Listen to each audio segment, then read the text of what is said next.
I got to touch down on a few more things. Yeah. I appreciate you so much. We're in the room that Van Halen did so much work. I mean, I'm obsessed with it. We can't sit in here and not talk about Alex Van Halen. Oh, yeah. Did Van Halen have a big effect on you on those records? Fuck. Yeah. Because they were so authentic. Every single player in that band was the real deal. How many guitar players reinvented guitar? 3? Jimi Hendrix, Eddie, maybe Jeff Beck. Yeah. You know what I mean?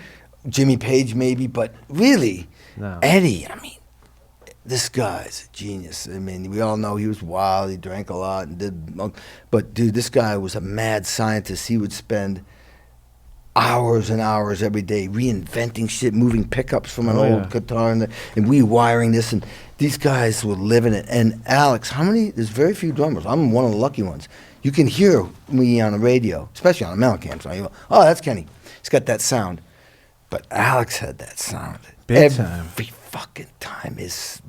You hear it's like, and his style, he was very heavily influenced by Bonham, but he created his own thing. And then the brothers, and then, back when David Lee Roth was, Mellencamp, somehow we did a big show in Toronto. I don't know how we could be done. Maybe it was SCTV or something. And then we go to a Van Halen concert. And this is back when Mellencamp went to a Van Halen concert? No, John, the band did. And this is when they just had Jump Out. So, David Lee Roth's got the blonde hair. He's running around with leather pants with his ass cheeks hanging out with a horse tail. And the audience looks like strippers and hookers. And we're a bunch of Indiana guys. I felt like I had like a straw hat on, overalls, and some mud boots, and a straw in my mouth compared to what we did and what they were doing. They were like rock gods. And could play. Yeah. That's the other thing. They could play. It wasn't like, I won't mention bands that it's more look than playing. We were talking about that earlier when you walked in this room. They tracked all that stuff live because they could. Because they could, man. Yeah. Dude, and so, and then I got to play with Sammy Hagar and Michael Anthony and Chickenfoot. I've recorded and performed with them, and Michael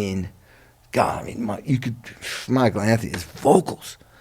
I've never heard him not sing in tune. Or Sammy, and he could be drinking all night on stage, and his bass playing is impeccable. Yeah. Super talent. That was the least featured guy. But he was like huge in that band. All those vocals, upper background vocals, him. Like the 98 Bulls, they were just perfect role players. And also the drum sounds. It wasn't just a Guitar World and Van Halen. Alex had such distinctive drum sounds, especially, on those early records, those fat, warm sounds, the identifiable snare, the attack on the snare. The snare, and the toms.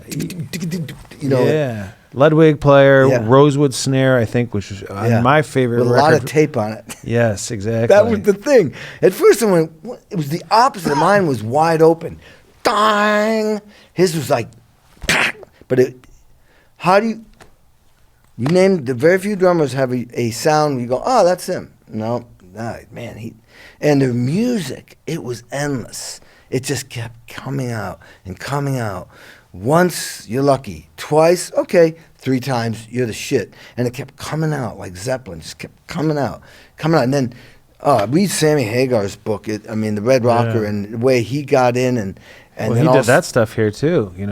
Sammy did. He did it. Well, that big 55 song was done here. Plus the Montrose stuff was done. Rock Candy was done in this room. What? Rock Candy was done here. And I get to play all those songs when I do stuff with, when Jason Bonham can't do it, I do it. And that's so Rock cool. Candy was done here. Yeah. Ted Templeman produced Montrose. God.